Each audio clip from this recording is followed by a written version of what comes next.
پارے کے شروع سے ہر پارے کا main theme highlight points, جیسے کہتے ہیں نا قرآن کے موتی، ڈفرینٹ لوگوں نے ڈفرینٹ نام رکھے ہوئے ہیں، قرآن کے خزانے، تو قرآن کی سمری، شارٹ اوور ویو، جو بھی آپ سمجھ لیں، ٹھیک ہے انشاءاللہ باذن اللہ۔ ہم پہلا جز سٹارٹ کریں گے، تلاوت آپ لوگوں کی ہوگی، ابھی خلاصہ کرتے ہیں۔ اعوذ باللہ من الشیطان الرجیم، بسم اللہ الرحمن الرحیم، رب اشرح لی صدری ویسر لی امری واحلل عقدۃ من لسانی یفقہوا قولی، ربنا زدنا علما، اللہم فقہنا فی الدین، اللہم انی اسألک علما نافعا وعملا متقبلا ورزقا طیبا، اللہم انفعنا بما علمتنا وعلمنا ما ینفعنا وزدنا علما، آمین یا رب العالمین۔ سب سے پہلے اعوذ باللہ ضروری ہے، سب کو پتہ ہے الحمدللہ، اللہ کی پناہ مانگنی چاہیے شیطان شر سے، اللہ سے دعا کرنی چاہیے کہ اس سے پناہ دے۔ کیوں پناہ دے؟ ہم لوگ ویسے ہی ہر طریقے سے شر اور فتنے میں گھرے ہوئے ہیں، تو جب قرآن کی طرف آتے ہیں، قرآن کی کلاس کی طرف آتے ہیں، خاص طور پہ ہمیں شیطان ضرور روکتا ہے کہ نہ ہی جائیں۔ کبھی ہماری سستی، کبھی ہمارا دل نہیں کرتا ہے، کبھی گھر میں کوئی بیماری آ جاتی ہے، کبھی کوئی مہمان آ جاتا ہے، کبھی کام بڑھ جاتے ہیں، بھاگ بھاگ کے کام بھی کر رہے ہوتے ہیں تو کام پورے نہیں ہوتے، تو ہم سوچتے ہیں کہ شاید یہ کوئی ہم مصروفیت زیادہ ہو گئی۔ نہیں، بعض دفعہ کیا ہوتا ہے ہم پوری تیاری کرتے ہیں، گھر سے نکلتے ہیں چابی پھنس جاتی ہے، دروازے سے نکلتے ہیں گاڑی نہیں چلتی، پٹرول ختم ہو گیا، ٹھیک ہے، تو بعض دفعہ شیطان بڑے وار کرتا ہے، ہم سوچتے ہیں کہ شاید کوئی ہمارے ساتھ ہی مسٹیکس ہو رہی ہیں یا ہیپس ہو رہی ہیں، مگر یہ کیا ہو رہا ہے شیطان سے۔ ہم جب دعا مانگ کے نکلتے ہیں گھر سے، آپ نے کہاں سے سٹارٹ کرنا ہے سنت کو؟ گھر سے نکلنے کی دعا پڑھنی ہے کہ یہاں سے باہر اللہ تعالیٰ حفاظت کرے، وہیں سے نیت کر لینی ہے۔ ویسے بھی نیت ہم نے کل کر ہی لی ہے الحمدللہ کہ رمضان آ گیا، اب ہم نے اللہ کے ساتھ اپنے تعلق کو مضبوط کرنا ہے، اور اس کے لیے محنت بھی کرنی ہے، تھکاوٹ بھی ہوگی، اور ہم نے سارے کو اللہ سے پھر مدد بھی مانگنی ہے، دعا بھی کرنی ہے، نیت بھی کرنی ہے، اور شیطان کے شر سے پناہ بھی مانگنی ہے، ٹھیک ہے۔ اس کے لیے کثرت کے ساتھ استغفار بھی کرنا ہے۔ کیا ہوتا ہے بعض دفعہ ہم نیکیاں کیوں نہیں کر پاتے؟ ہمارے اپنے گناہ ہی رکاوٹ بنتے ہیں۔ ہم جب گناہ کرتے ہیں نا تو ہمارے دل کے اوپر مہر لگتی جاتی ہے، اور ہمارے دل سخت ہوتے جاتے ہیں، تو ہم نے دلوں کی نرمی کی بھی دعا کرنی ہے کہ یا اللہ ہمیں جہاں جا رہے ہیں وہ چیز بھی سمجھ آ جائے۔ بعض ہوتا ہے کہ ہم جاتے ہیں، سنتے رہتے ہیں، بیٹھے رہتے کچھ سمجھ نہیں آتا یہ کیا بول رہی ہے، یا پھر اٹھ کے جاتے ہیں بھول جاتے ہیں کہ کیا بولا تھا، تو دلوں کی نرمی کی دعا بھی کرنی ہے انشاءاللہ، ٹھیک ہے۔ تو اعوذ باللہ کے ساتھ پڑھنا ہے سورہ فاتحہ، سب لوگوں کو پتہ ہے پہلی سورت ہے، ماشاءاللہ تبارک اللہ، سورتوں کے نام بھی یاد رکھنے ہیں انشاءاللہ۔ ویسے تو آپ لوگوں کو آتے ہیں پہلی سورت کون سی ہے، دوسری کون سی ہے، تیسری کون سی ہے، الحمدللہ۔ آگے چلتے جائیں گے، نام پڑھتے جائیں گے، ٹھیک ہے۔ پہلے پارے کا کیا نام ہے، دوسرے پارے کا کیا نام ہے، تیسرے پارے کا کیا نام ہے، ماشاءاللہ تبارک اللہ، ٹھیک ہے۔ اسی طریقے سے ہم چلتے جائیں گے اور پاروں کے اور صورتوں کے نام بھی یاد کریں گے، جیسے اپنے بچوں کے نام یاد ہیں نا، خاندان والوں کے نام یاد ہیں نا، الحمدللہ۔ اس سے محبت کرنی ہے اتنی جتنی اپنے بچوں سے محبت کرتے ہیں، کہ ایک مسلمان کو ایسے پتہ ہو کہ ہاں یہ پارے میں یہ ہے، اس پارے میں یہ ہے، الحمدللہ، اتنی اپنی دوستی اس کے ساتھ کر لینی ہے انشاءاللہ باذن اللہ۔ سورہ فاتحہ، سورہ فاتحہ کے نام ام الکتاب، ام القرآن، شفا، فرقان، رقیہ۔ ام القرآن کیوں کہا گیا؟ فاتحہ، فتحہ، کھولنے والی، دلوں کو کھولنے والی، قرآن کو کھولنے والی، دماغ کو کھولنے والی، ٹھیک ہے۔ تو اس لیے اس کا نام، یہ بڑا خوبصورت نام ہے، اس کا تعارف ہے، اوپننگ اس کو کہا گیا، اس کو سبع مثانی بھی کہا گیا ہے، دہرائی جانے والی، 7 دہرائی جانے والی آیت۔ یہ ماشاءاللہ سے علمی لحاظ سے تو آپ سب کو بہت ساری چیزیں پتہ ہوں گی الحمدللہ۔ اس کو حمد بھی کہا گیا، الحمد، اس کو صلاۃ بھی کہا گیا، نماز، کیونکہ یہ سورہ فاتحہ کے بغیر نماز نہیں ہوتی، چاہے آپ جماعت کے ساتھ بھی پڑھے ہیں تو جو مقتدی ہوتا ہے، مقتدی کہتے ہیں جو پیچھے نماز پڑھتا ہے، اس کو بھی کمپلسری سورہ فاتحہ پڑھنا۔ اب آپ لوگوں کے فقہی سوالوں میں شروع ہو جائیں گے جی کہ ہم کیسے پڑھیں، تو قاری تو بہت تیز مؤذن جو ہوتا ہے، امام جو ہوتا ہے وہ تیز پڑھ رہا ہوتا ہے تو ہم کیسے پڑھیں، وہ کہیں بیچ میں سانس روکتا ہے، آپ نے فیل کیا ہوگا کہ جیسے ہی وہ الحمدللہ رب العالمین اتنا سا رکتا ہے تو آپ نے پڑھ لیں۔ ایک طریقہ یہ ہے، دوسرا طریقہ یہ ہے کہ وہ پوری سورہ فاتحہ پڑھ کے دوسری سورت پڑھنے سے پہلے وہ 1 منٹ کا پوز ضرور دیتا ہے، آپ تب بھی پڑھ سکتے ہیں، ٹھیک ہے، مگر سورہ فاتحہ پڑھنا کمپلسری ہے، ورنہ نماز نہیں ہوتی، امام کے پیچھے بھی، امام کے پیچھے بھی۔ اس میں یہ ہے نا کہ قاری سے آگے بھی نہیں جانا، جی قاری سے تو آگے جانا ہی نہیں، جہاں وہ رکوع کرے گا اس کے پیچھے، وہ سجدہ کرے گا اس کے پیچھے، کہتے ہیں نہیں تو ایسے بندے کا سر گدھے کا بنا دیا جاتا ہے، تو جی کچھ بھی یہی تو سیکھنا ہے, لیڈر کے پیچھے رہنا ہے. ٹھیک ہے, ہماری امت نے سب کچھ سیکھا ہے, ڈسپلن نہیں سیکھا, تو یہ سیکھنا ہے انشاءاللہ باذن اللہ. امامت کا یہی فائدہ ہے. اچھا, اس صورت کے بارے میں حدیث آپ لوگوں نے حدیثیں تو سنی ہوگی, مگر چلے ایک ریویژن کے لیے, دہرائی کے لیے, ایک ذرا یاد دہانی کے لیے ہم دوبارہ سے دہرائی کر لیتے ہیں کہ اللہ کے نبی جبرائیل علیہ السلام کے ساتھ بیٹھے ہوئے تھے اور آسمان کی طرف دیکھنے لگے, تو انہوں نے ان کو بتایا کہ ایسا ایک دروازہ کھلا ہے جو پہلے کبھی نہیں کھلا. تو انہوں نے پھر بتایا کہ ایسا فرشتہ اترا ہے جو پہلے کبھی نہیں اترا, وہ 2 نور لے کے آیا, ایک سورہ فاتحہ اور دوسرا آخری 2 آئے, سورہ بقرہ کی آخری 2 آیات. ٹھیک ہے, الحمدللہ ماشاء اللہ. تو ہم نے کیا کرنا ہے کہ ہر نماز میں اس کو پڑھنا ہے اور اس کو لازمی پڑھنا ہے. تو اس کا مطلب کتنا لازمی ہے, تو اس کو پھر ٹھیک طریقے سے پڑھنا ہے. سورہ فاتحہ ہوتی کیا ہے؟ یہ اللہ اور بندے کا تعارف ہوتا ہے, اللہ اور بندے کے درمیان ڈائیلاگ ہوتا ہے, اللہ اور بندے کے درمیان گفتگو ہوتی ہے, اللہ اور بندے کے درمیان ایک کہتے ہیں رابطہ ہوتا ہے, آپس میں ملاقات ہوتی ہے, گفتگو کر رہے ہیں نا اللہ کے ساتھ. تو بڑی خوبصورت ایک ایک ورڈ الحمدللہ رب العالمین. تو اللہ تعالیٰ فرماتے ہیں کہ میرے بندے نے, آگے سے اللہ تعالیٰ جواب دیتے ہیں, کہتے ہیں میرے بندے نے میری حمد کی ہے. وہ کہتا ہے الحمدللہ رب العالمین الرحمن الرحیم, اللہ تعالیٰ کہتا ہے کہ اس نے میری ثنا بیان کی ہے. مالک یوم الدین ایاک نعبد و ایاک نستعین, اللہ تعالیٰ کہتا ہے یہ میری کبریائی بیان کرتا ہے اور یہ میری تعریف کرتا ہے اور یہ میرا بندہ میرے سے مدد مانگتا ہے, تو جو یہ مجھ سے سوال کرتا ہے مجھ سے جواب دوں گا یا میں اس کی مدد کروں گا. پھر آگے سے کہتا ہے اہدنا الصراط المستقیم صراط الذین انعمت علیہم غیر المغضوب علیہم ولا الضالین. اللہ تعالیٰ کہتا ہے کہ یہ میرا بندہ مجھ سے کیا مانگتا, کیا مانگ رہا ہے, اس میں ہدایت مانگ رہے ہیں. نمازوں میں 17 ٹائم ہم نے کیا مانگا؟ بچے مانگے, مال مانگا, دولت مانگی, کپڑے مانگے, رتبہ مانگا, جاب مانگی, کیا مانگا؟ ہدایت مانگی. 17 ٹائم نماز میں ایک ہی چیز مانگ رہے ہیں, اللہ تعالیٰ ہدایت دے دے. ہدایت کس کو کہتے ہیں؟ ہدایت اگلے ہی سورہ بقرہ میں آ جاتی ہے کہ یہ کتاب ہے لو ہدایت اس سے, یہی ہے نا, ایسا ہی ہے نا. ہم نے اس جو سفر میں نا مختصر پڑھنا ہے, مگر ہم نے کیا چیز سیکھنی ہے؟ ایک کہ صورتوں کا آپس میں کیا ربط ہے, دوسرا عمل کی بات, تیسرا محاسبہ سیلف انالیسس کہ ہم کیا کر رہے ہیں, جو ہم پڑھ رہے ہیں کہ ہم ویسے تو نہیں ہیں, بنی اسرائیل کے تو کس سے زیادہ ہی آئیں گے, تو اپنے آپ کو وہاں رکھ کے دیکھنا ہے کہ کیا میں ایسی تو نہیں, کہانیاں نہیں پڑھنی. ہم نے انشاءاللہ اپنے آپ کو سیلف انالیسس کرنا ہے کہ ہم کہاں کھڑے ہیں, یہ جو اللہ سے باتیں کر رہے ہیں نماز کے اندر, تو ہماری نماز کیسی ہے. حضرت عائشہ رضی اللہ تعالیٰ عنہ, یہ ایک آیت آئی تھی کہ اس آیت کا مفہوم ہی بتاتی ہے کیونکہ بہت زیادہ ڈیٹیل میں نہیں جا سکتے, ہمارے پاس ٹائم شارٹ ہے. اللہ نے بچا لیا اس دن کے شر سے, یہ آیت ہے. اس کو پڑھتے ہوئے عائشہ رضی اللہ تعالیٰ عنہ رونے لگی, بہت روئی. جب ایک صحابی گزرے, وہ دیکھ رہے تھے کہ وہ رو رہی ہیں, وہ چلے گئے اپنے کام کر کے, واپس آئے 2-3 گھنٹے کے بعد, کافی ٹائم کے بعد, مجھے مفہوم یاد نہیں ہے, مگر وہ پھر اسی آیت کو پڑھی تھی اور رو رہی تھی. اتنے گھنٹے ایک ہی آیت پڑھ کے رو رہی تھی. وجہ وہ اس دن کو فیل کری تھی کہ اللہ تعالیٰ اس دن کے شر سے بچا لے. صحابہ کرام کی کیا ایک ان کا جو یقین کا لیول ہوتا تھا نا, وہ اس جگہ کو فیل کرتے تھے, فیل کر کے وہ چیزیں مانگا کرتے تھے. ہمیں فیلنگ کیوں نہیں آتی؟ کیونکہ ہمیں یقین نہیں ہے, ایمان بالآخرہ کا یقین نہیں ہے. ہمیں نہیں پتا ہمیں موت آنی ہے, ہمیں نہیں پتا ہم نے مرنا. ہم جنازوں سے اٹھ کے آتے ہیں, ہمیں یہ نہیں پتا کہ ہم نے بھی اسی جگہ پہ ہونا. ہم گھر اپنے بناتے ہیں, ہم یہ نہیں سوچتے اس ڈرائنگ روم میں کبھی میری میت بھی ہوگی. ہم اپنے واش روم بناتے ہیں, ہم کبھی نہیں سوچتے میرا نماز جنازہ بھی یہاں پڑھا جائے گا. ہم یہی فیل نہیں کرتے, حالانکہ یہ ہم آنکھوں سے دیکھتے ہیں. ایسے ہی ہے نا, ریالٹی ہے. ہماری مائیں, ہمارے باپ دادا ہماری آنکھوں کے سامنے گئے, ہمیں یہ یقین ہی نہیں, موت کا یقین نہیں ہے, تو آخرت تو بڑی دور کی بات. ہم سمجھتے کہ وہ پتہ نہیں کب آئے گی.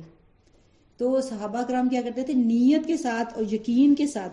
اور عمر رضی اللہ تعالیٰ عنہ کہتے تھے کہ نماز پڑھو, رو رو کے پڑھو. ہمیں تو نماز آتی ہی نہیں ہے, ہم روئیں گے کیا, ہمیں سمجھ ہی نہیں آتی, یقین بھی نہیں ہے کہ اللہ سے ملاقات ہو, یہ رونا بھی نہیں آتا.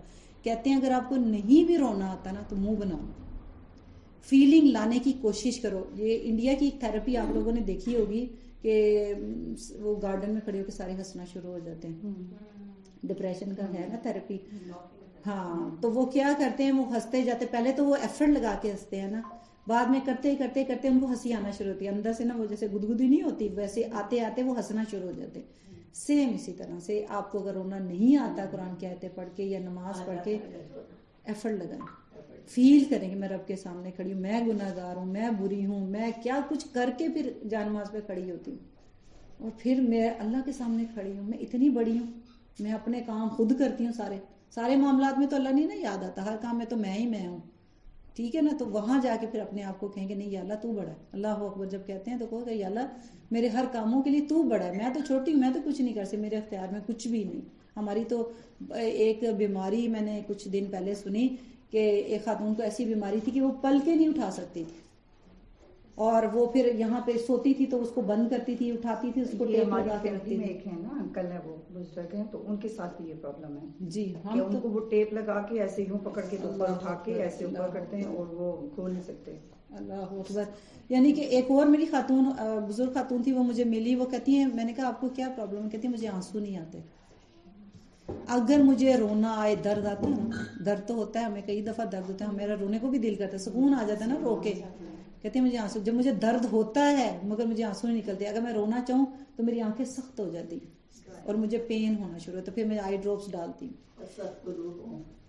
کس کس نعمت کا اللہ کی شکر ادا کریں گے ہم, تو ناشکرے ہیں. کہ یہ جو سجدہ کرتے ہیں نا نماز میں, اللہ کا شکر ہوتا ہے. تو یہ ضروری ہے کہ ہمیں شعور کے ساتھ یہ ہم نماز پڑھیں, قیام کریں, سجدہ کریں, اور یہ سورہ فاتحہ کو واقعی ملاقات سمجھے کہ میں آ کے کھڑی ہوں اور میں اپنے سارے معاملات اس کے سامنے لے کے آئی ہوں. ٹھیک ہے, یہ ہے سورہ فاتحہ. اللہ کے ساتھ اور بندے کے ساتھ مکالمہ بھی ہے. اچھا, شروع ہی کر دیا, کوئی دینی بحث ہوئی, کوئی فقہی مسائل ہوئے, کوئی فتوے, کوئی سیاسی گفتگو, کوئی مسئلہ, کچھ اللہ اور بندے کے ساتھ باتیں, بس یہی ہے. یہی ہے اصل حقیقت. پورا قرآن اس کے آگے یہی ہے کہ اللہ کے ساتھ ہمارا قرب مضبوط ہو جائے. یہی نماز پہ بھی شروع ہوتی ہے فاتحہ, یہی قرآن میں بھی شروع ہوتی ہے. تو زندگی کا مقصد کیا ہے؟ اللہ کے ساتھ ہمارا تعلق مضبوط ہونا, بس یہی ہے. پورا قرآن اسی کے لیے, شروع بھی وہیں سے اور آخر بھی وہیں سے, کہ اب بندہ اللہ کے ساتھ اپنے تعلق کو مضبوط کر لے انشاءاللہ باذن اللہ. اللہ اور بندے کی حیثیت کو پہچان جانا یہ ہے. خود کو چھوٹا سمجھنا ہے. ہدایت سب سے بڑی نعمت ہے, اس کی اہمیت کا احساس رکھنا ہے دل کے اندر. ہدایت, نعمتیں باقی بھی مانگنی ہے, ایسا نہیں ہے. اب نعمتیں اللہ تعالیٰ نے دی ہے, ساری جتنی بھی ہیں اللہ کی نعمتیں اللہ نے بنائی ہیں, تو اللہ کو پسند ہے کہ اللہ کی نعمتوں کا استعمال کیا جائے. مگر نعمتوں کا استعمال کرتے ہوئے اگر رب کو بھول گئے نا, وہ نعمتیں جو ہے نا آپ کے لیے فتنہ ہے. آپ ایسی خوشی جو کرتے ہو جس میں آپ اللہ کو بھول جاتے ہیں نا, تو وہ اس خوشی کا کوئی فائدہ نہیں. ایسی نعمت, ایسا گھر, ایسے بچے, ایسی جاب, ایسا کیریئر کہ جس میں آپ کو رب کے لیے ٹائم نہیں نہ ملتا, تو پھر وہ نعمت نہیں, وہ ٹوٹلی آزمائش ہے, وہ فتنہ بن جاتی ہے انسان کی زندگی کے لیے. تو کوشش کریں کہ اپنی زندگی میں اپنے رب کے ساتھ جڑے رہیں, ہدایت کی دعائیں مانگتے رہیں انشاءاللہ. اگلی سورہ بقرہ. سورہ بقرہ کے اندر ڈیفرنٹ موضوع آتے ہیں, جس کے اندر 3 گروہوں کا ذکر آتا ہے, منافقون, متقین, مفلحون اور فرعون. یہ ذکر آپ لوگوں نے شروع میں پڑھا ہوگا. متقی کون ہوتے ہیں؟ جو غیب پہ ایمان رکھتے ہیں, نماز پہ ایمان رکھتے ہیں, آخرت پہ ایمان رکھتے ہیں, اللہ کی کتابوں پہ ایمان رکھتے ہیں. ہم چاہتے ہیں نا ہم متقی ہو جائیں, ایسے ہی ہے. تو ہمیں ایمان رکھنا چاہیے. ایمان کس کے ساتھ آتا ہے؟ اقرار باللسان, تصدیق بالقلب, عمل بالجوارح. اقرار زبان سے, تصدیق دل سے, اور عمل کے ساتھ.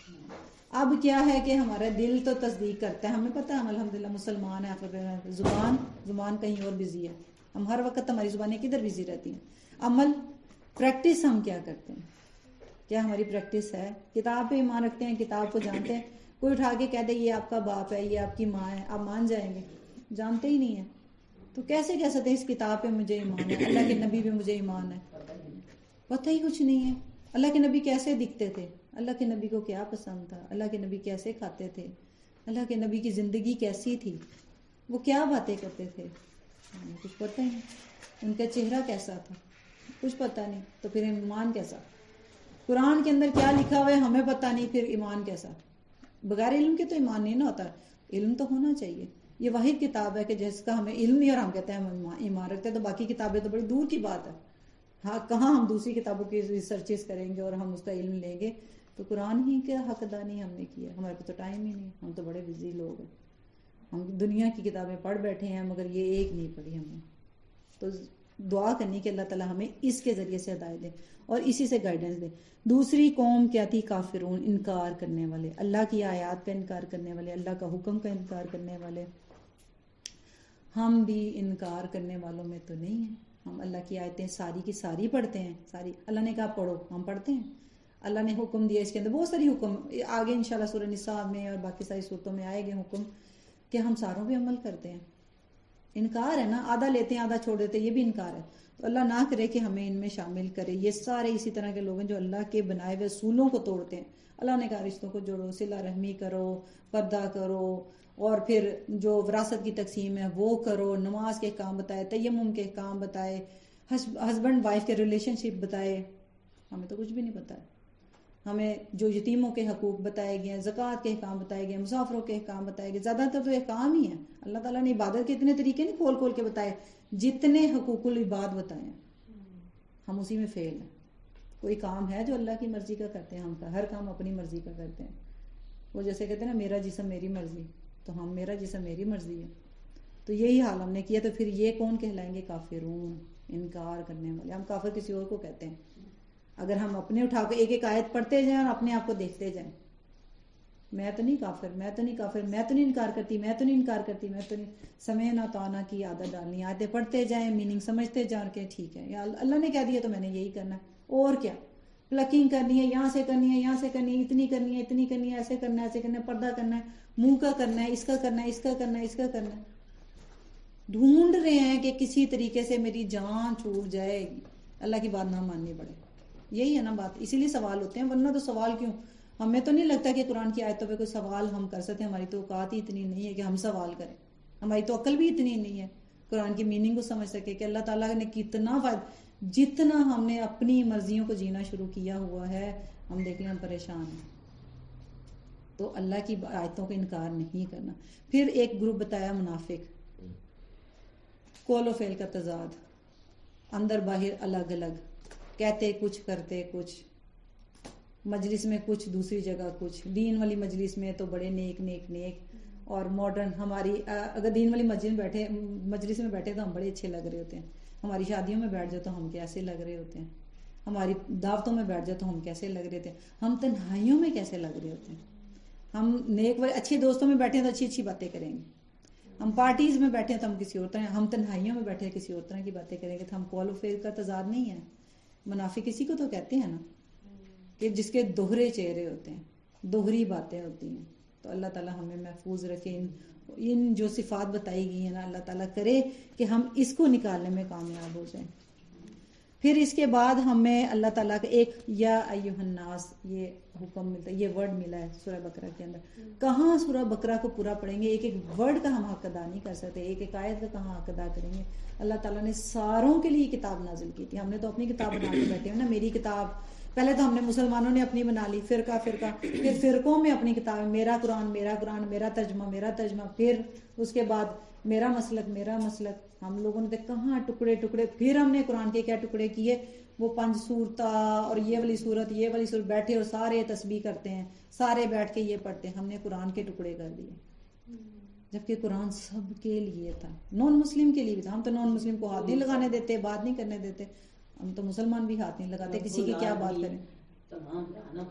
بالکل ایسا ہی, ایسا وظیفوں پہ تکیہ کر لیا ہم نے. وظیفے وہی شارٹ کٹ, جیسے ہم نے کل کہا تھا, پورا قرآن پڑھنے کی بجائے بالکل گنتیوں میں چلے گئے. اتنا قرآن پڑھ لیا, اتنے پارے پڑھ لیے. ہم نے قرآن کو مذاق بنا لی. قرآن کو ہدایت کے لیے پڑھنا تھا. اس سے ایجوکیشن, یہ جو ہم تعلیم کے لیے پڑھتے ہیں, اس کو یہ تلاوت بعد میں, بہت بعد میں آتی ہے. جب ہم پڑھ چکے ہوتے ہیں پھر تلاوت کرتے ہیں, پھر مزہ آتا ہے. ابھی ہمیں کیا ہوتا ہے, ہم تلاوت کری جا رہے ہیں, طوطوں کی طرح پڑھی جا رہے ہیں, پڑھی جا رہے ہیں, میننگ پتہ ہی نہیں ہے آج تک. یہ کتنی کتاب ہے, کتنی سی کتاب ہے, ہمیں اس کا میننگ ہی نہیں آتا, پڑھ نہیں سکتے. بہت آسان, اللہ کہتا ہے میں نے اللہ تعالیٰ نے آسان کیا ہوا, لیکن یہ ہم انسان ہیں جو ادھر ادھر چیزوں کو بزی ہیں. اپنے ٹائم کو شیطان نے کیا تھا نا, شیطان نے کیا تھا کہ میں تیرے بندوں کو لے کے جاؤں گا جہنم میں. اللہ تعالیٰ نے کہا تھا جا, جو تو نے کرنا ہے کر لے, جو میرے بندہ. کیسے پراؤڈ تھا اللہ کے نظر میں کہ جو میرا بندہ ہے وہ تیری بات نہیں مانے گا. تو ہم نے تو وہ مان بھی توڑ دیا اپنے اللہ کا. ہم نے کہا کہ ٹھیک ہے, اللہ نے کہا تھا میرا ہے, تو اللہ اس نے چھوڑ دیا اللہ کو. اس میں کیا کتاب کا, کیا اللہ کو ہی چھوڑ دیا. ہم نے کسی کے ساتھ کیا برا کیا, ہم نے اپنے رب کے ساتھ معاملہ اتنا خراب کر کے رکھا ہوا ہے.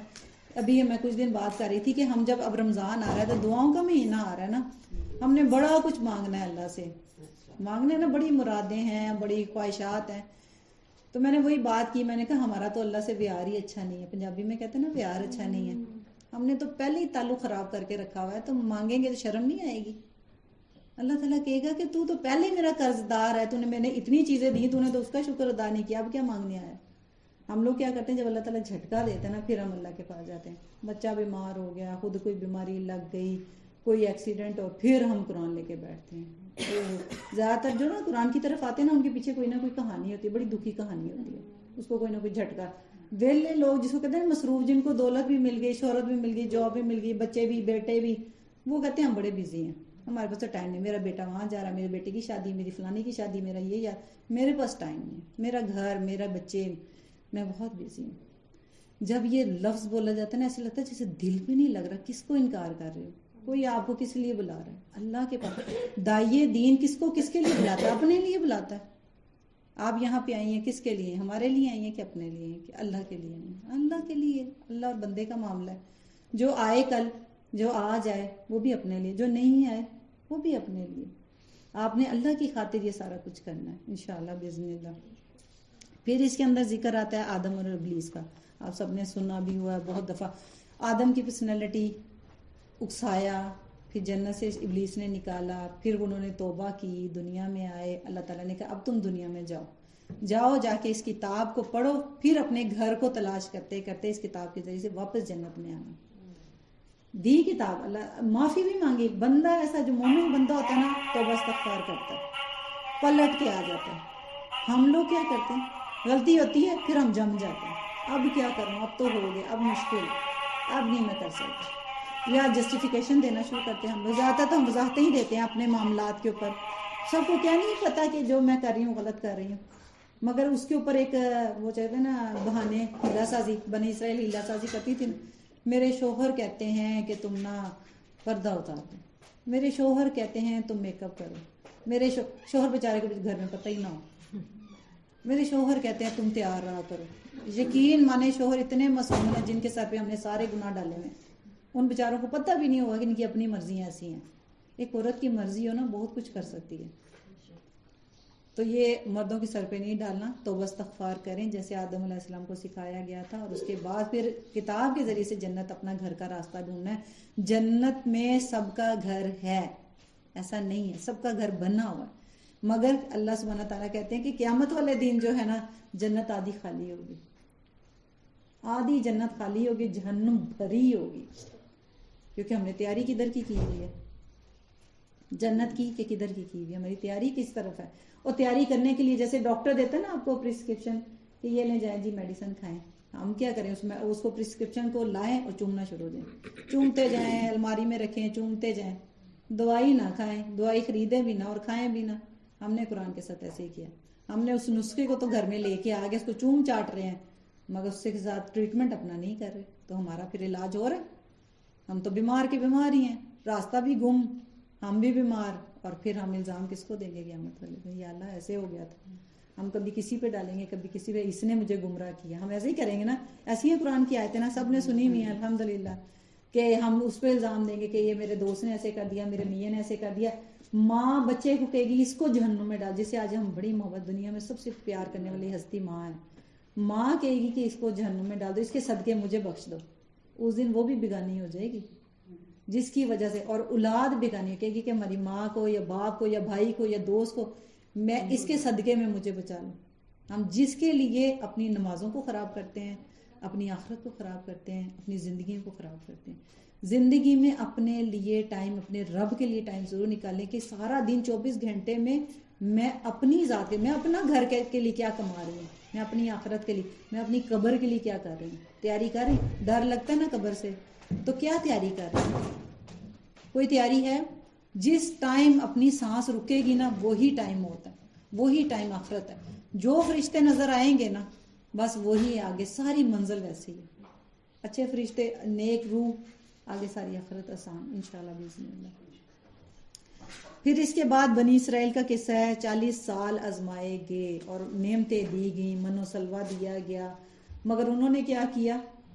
بحث مباحثہ، ہیلا سازی، اور آیتوں کو پیچھے کر دیا, انبیاء کا انکار کر دیا, نبی صلی اللہ علیہ وسلم سے حسد کیا, بغض کیا, یعنی کہ ان کا کام ہی الٹا تھا. جو کرنے آئے تھے وہ کرنے کے کہا تھا کہ ایک نبی آئے گا, اس کی کتاب بھی لینی ہے, اس کی بات بھی ماننی ہے. ہمیں بھی تو یہی کہا گیا نا, اللہ کے نبی کا حدیثیں ہمارے پاس موجود ہیں, کتاب بھی آئی تھی, ہم کیا کر رہے ہیں, سب کچھ پیچھے, ہیلا سازی, بہانے, بحثیں, اور ہم کس کاموں میں لگے ہوئے. سیم بنی اسرائیل کا حال دیکھ لو اور ہمارا حال بھی ہے.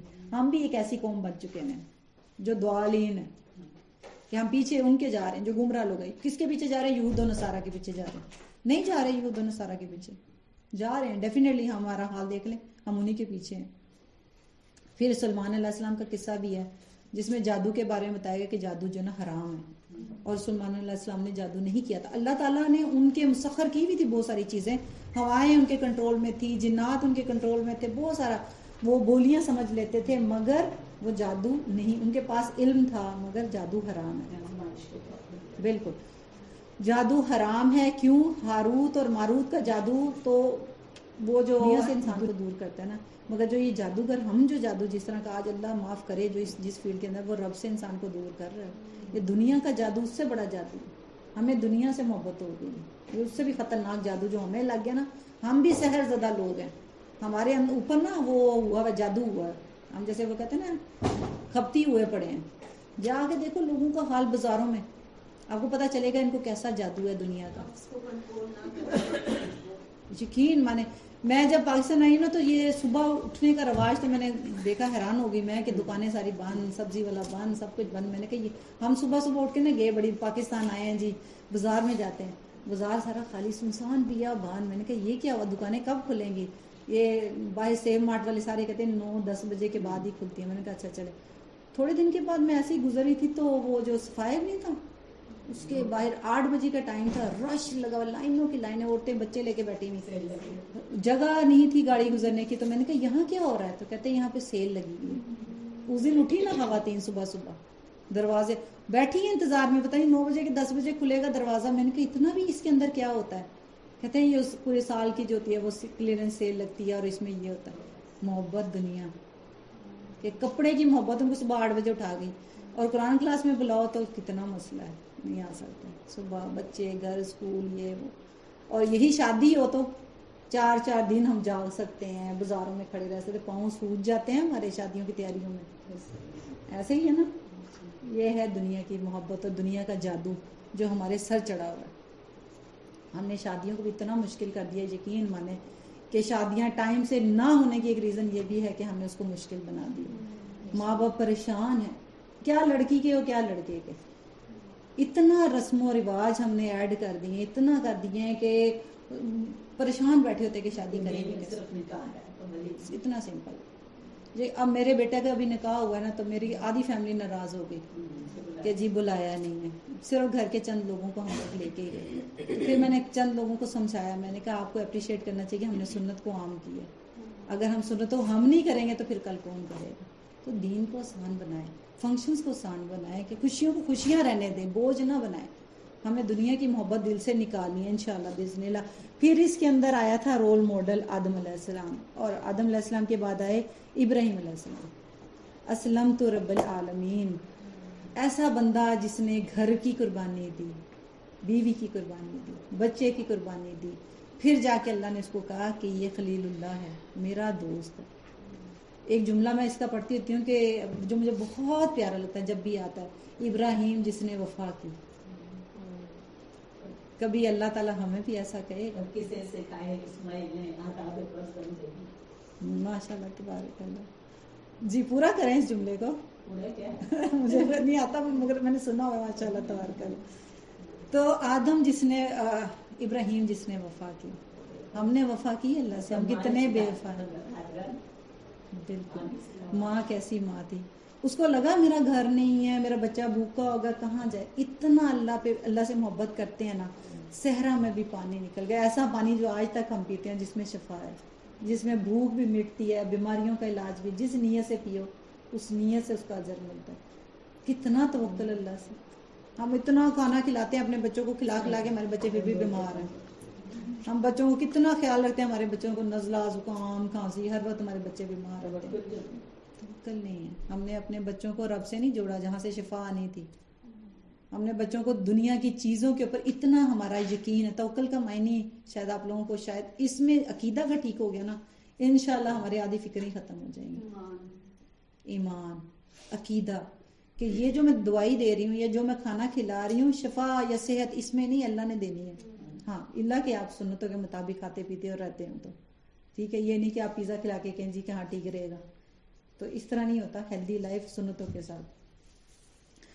پھر اس کے بعد صبغت اللہ, اللہ کا رنگ بہترین رنگ ہوتا ہے. ایک ہم لوگ دوپٹے رنگنے جاتے ہیں نا تو آپ نے دیکھا ہوگا کہ اگر وائٹ دوپٹہ ہو نا تو اس پہ کلر جلدی اور بڑا خوبصورت اوریجنل آ جاتا ہے. اور ٹائی اینڈ ڈائی ہو نا اس کو کلر کر سکتے ہیں ہم کوئی نہیں, ہم ٹائی اینڈ ڈائی ہیں. ہم جب قرآن کلاس میں آتے ہیں نا, اگر ہم وائٹ ہیں, ہمارا دل پیور ہے, جیسے کچھ خواتین ہوں گی بالکل پہلی دفعہ دورہ قرآن میں آئی ہوں گی, پہلی دفعہ سن رہی ہوں, ان کے دل پہ بڑا ایسے لگتا ہے قرآن پہلی دفعہ نازل ہو رہا ہے. جیسے صحابہ کے دور میں وہی نازل ہو رہی تھی نا, ہماری بھی وہی آ رہی ہے. تو جو ہم پیچھے سے ہی ڈفرینٹ کلچر میں ڈفرینٹ عادتوں کے رنگ برنگے ٹائی اینڈ ڈائی آتے ہیں نا, اور ڈفرینٹ مسلکوں میں پھنسے ہوئے لوگ آتے ہیں, ان کو رنگ چڑھانا بڑا مشکل. صبغت اللہ نہیں ان پہ چڑھتا, اللہ ماشاء اللہ اللہ تعالیٰ توفیق دے تو ہو بھی جاتا ہے, توبہ استغفار کریں تو. مگر وہ جو اوریجنل رنگ ہوتا ہے نا وائٹ دوپٹے پہ آتا ہے, ویسا نہیں آتا ٹائی اینڈ ڈائی پہ. تو اپنے دلوں کو صاف رکھیں, ٹائی اینڈ ڈائی نہ بنائیں, بالکل پیور اوریجنل رکھیں اللہ کی خاطر. جب قرآن کلاس میں بیٹھیں خالی ہو کے بیٹھیں, سارے دنیا کی فکروں سے ہر چیز سے آزاد ہو کے بیٹھیں, اور کہیں کہ اللہ کا رنگ مجھے لے کے اٹھنا ہے. پھر گھر جانا نا تو زندگی میں دیکھیں کیسے سکون آتا ہے. آپ کا گھر ایسے کام ہو گیا نا کہ آپ کو پتہ بھی نہیں چلے گا کہ یہ آج میرے کام سارے کیسے ختم ہو گئے. اللہ کروا لیتا ہے, اللہ فرشتوں سے مدد کرتا ہے, جسم میں طاقت آ جاتی ہے, سکون ہوتا ہے نا. تو ہر کام جیسے دیکھیں نا, کبھی خوش ہو تو بڑے کام جلدی جلدی ہوتے ہیں, کچھ خواتین تو غصے میں بڑی جلدی کام کر لیتی ہیں, ایسا ہی ہوتا ہے نا. تو اندر کی کیفیت سے ہمارے معاملات صحیح ہوتے ہیں. ہم اندر سے ٹوٹے پھوٹے, بے یقین, مایوس, پریشان حال, دنیا کی فکروں میں پھنسے ہوئے لوگ ہیں, تو ہمیں کس چیز کا انجوائے کرنا ہے؟ تو انجوائے کریں زندگی, نعمت ہے سب سے بڑی. جماعتوں میں بیٹھنا نہیں, کافر بن جاؤ گے. اللہ اکبر, اکیلے بیٹھے والوں کو آرام سے کافر کہہ دیتے. یہ تو ہمارا یہ حال ہے. وہ کہتے ہیں نا کہ کافر مسلمان کو کافر نہیں کہتا, مسلمان مسلمان کو کافر کہتا ہے. ہم نے ایک دوسرے کو برا بھلا کہنا شروع کر دیا. بس اللہ تعالیٰ ہم سب کو ہدایت. پھر اس میں دلوں کی سختی کی بات آئی ہے سورہ بقرہ کے اندر, پتھروں کی بات آئی ہے نا. 3 طرح کے پتھر ہوتے ہیں, ایک پہ پانی ڈلتا ہے تو وہ پھسل جاتا ہے, ایک جو ہوتا ہے پانی جذب کر لیتا ہے, ایک پانی ہوتا ہے جو جذب, تو ایک تو جیسے کہتے ہیں نا چھوٹا سا تالاب سا بن جاتا ہے جس میں پانی, بارش کا پانی پڑتا ہے, وہ اکٹھا تو کر لیتا ہے مگر اس کو اپنے کو کچھ اثر نہیں ہوتا. جیسے سوئمنگ پول لے لے, اس میں کچھ پھول وغیرہ تو نہیں نکلتے نا. ایک ایسا ہوتا ہے جو پانی لیتا بھی, اس میں سے پھول نکلتے ہیں. اب اس کی اگزامپل دی گئی انسانوں سے کہ ایک ہے چٹیل میدان, جس قرآن کی آیتیں سنتا ہے اس کو کوئی اثر ہی نہیں ہے, اپنی مرضی, میرا جسم میری مرضی, میں جو مرضی کروں, یہ تو بس ٹھیک ہے, سننا ہے, پتہ ہے, سب کچھ پتہ ہے. دوسرا یہ ہوتا ہے کہ ماشاءاللہ سے قرآن کلاس, دورہ قرآن بھی کر رہے ہیں, کلاسز بھی لے رہے ہیں, سرٹیفکیٹ بھی لے رہے ہیں, سب کچھ لے رہے ہیں. گھر جا کے دیکھو تو باجی کی تو حال گل یہ الگ ہے. کہتے ہیں یہ تو باجی دیندار تو ہے مگر یہ کرتی کیا ہے. اکثر مجھے خواتین پوچھتی رہتی تھی یہ دیندار اتنے سخت کیسے ہو گئے, کیونکہ تزکیہ نہیں نا ساتھ میں لیا. سرٹیفکیٹ تو لے لیا, تزکیہ نہیں لیا. ہمارے ایون ہمارے اسکولوں میں بھی یہی حال ہے کہ استاد نہیں ہے, نہ گھر میں استاد ہے نہ اسکولوں میں استاد ہے جو تربیت کرتا. نالج ٹرانسفر ہو رہی ہے مگر تربیہ نہیں ہو رہا. اسکولوں میں تربیت تو آج کل بالکل بھی نہیں ہے, بالکل بھی کہیں پہ نہیں. وہی بات ہے کہ وہ کہیں پہ نہیں ہے, فیسیں لے رہے ہیں اور بس بچوں کو وہ چھاپا مار کے دے دیا. اور مگر کیسے ہو سکتا ہے 24 گھنٹے ہمارے پاس بچہ ہوتا ہے, 3 گھنٹے ہم چاہتے ہیں وہ تربیت کرے. یہ بھی تو آزمائش ہے ان کی بھی اور ہماری بھی.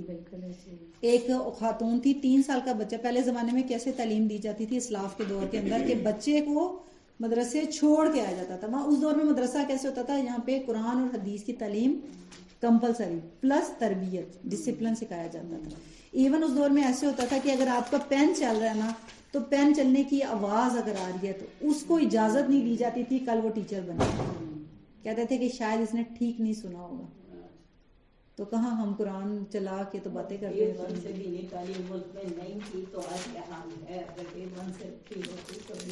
بالکل ایسے ہی. تو اتنا مدرسے میں ڈسپلن ہوا کرتا, تربیت. استاد باہر نہیں آتا تھا نا تو شاگرد کھڑے رہتے تھے کئی گھنٹے کہ شاید استاد سو رہا ہوگا. وہ اٹھاتے نہیں تھے, وہ انتظار کرتے تھے, اتنا احترام ہوتا تھا, تربیت ہو رہی ہوتی تھی نا. آج تو استاد کے ساتھ بدتمیزی کر دیتے ہیں, آج تو ماں کے ساتھ کر جاتے ہیں. وہ قیامت کے قریب کہتے ہیں نا کہ لونڈی آقا جنے گی. آج مائیں لونڈیاں بن گئی ہیں گھر کی, غلام ہے گھر کی, خادمائیں. بچوں کو فیل, اب میں خود فیلنگ ڈالی ہے کہ میرا بیٹا بیٹھے اور میں کام کرتی ہوں. ایسے ہی ہے نا, ہماری بچیاں بھی ایسی ہو گئی, ہمارے بیٹے بھی ایسے ہی ہو گئے. تو یہ قیامت کی نشانیوں میں سے ایک نشانی ہے کہ جو لونڈی آقا جنے گی. تو اللہ تعالیٰ ہمیں, وہ میں آپ کو واقعہ سنا رہی تھی کہ اس زمانے میں اسلاف کے پاس جایا کرتے تھے, تو 3 سال کا بچہ لے کے گئے امام کے پاس. انہوں نے کہا جی کہ اس کو میں داخل کروانے, اس کی تربیت کر دے. کہتے ہیں اس کی تو تربیت ہو گئی, تم نے دیر کر دی آنے میں. 3 سال کا بچہ, 5 6 7 سال. ہاں پہلے ہم بچے تھے تو گلی سے مولوی صاحب گزرتے تھے, ہم سلام کرنے میں اتنے فخر محسوس کرتے تھے. تو ہم سوچتے, آج میں سوچتی ہوں کہ ہماری مائیں اتنی پڑھی ہوئی بھی نہیں تھی, 9 میٹرک کیا تھا. انہوں نے ہماری تربیت کی تھی کہ ہم ہر بزرگ کو سلام کرتے تھے. آج ہم اپنے بچوں کو کہہ کے سلام کریں, آئیں جی سلام کریں. ہمارے بچے تو کمروں سے باہر نہیں آتے, ہم کہتے ہیں آئیں سلام کریں. انشاءاللہ انشاءاللہ بسم اللہ انشاءاللہ. یہ جو 6 سال بچوں کے پیریڈ ہوتا ہے نا, خاص طور پہ آپ لوگ ایک جن کی بچیاں بڑی ہو رہی ہیں ان کو دین کی تعلیم دے, ان کے گھروں میں دین نافذ ہو. کیونکہ جو بچیاں نیولی میریڈ اور پھر ان کی ڈیلیوری ہوتی ہے اور پھر جو ان کے بچے ہوتے ہیں نا, 6 سال کے اندر گھر میں تربیت ہوتی ہے اور سنتوں کی تربیت ہوتی ہے.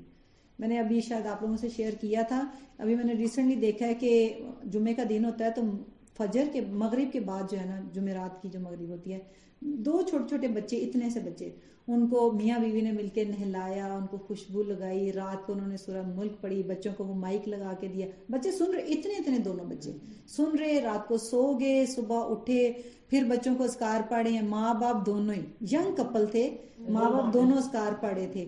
پھر بچوں کو وہ توپ سی پہنائی ہے, خوشبو لگائی ہے, بیٹوں کو دونوں کو ساتھ میں بک پکڑائی. اتنا بچہ تو مسجد میں موو کرتا ہے, مسجد میں بٹھایا, ان کے ہاتھ میں بک دیا. بک بھی کیا تھی, کعبہ کی اور ادھر اس طرح کی جیسے ہوتی ہے نا اسٹوری, پکچر سٹوریز ہوتی ہیں, وہ دیکھ رہے ہیں اور وہ انہوں نے پورا خطبہ سنا ہے. اثر ہوتا ہے بچے کو, ایسا نہیں پرسنالٹی 5 سال میں بن جاتی ہے. گھر آئے, پھر کھانا کھایا, شوہر نے سورہ کہف پڑھنا شروع کی, بیوی اور بچے بیٹھے اور اونچی آواز میں تلاوت کر رہے ہیں.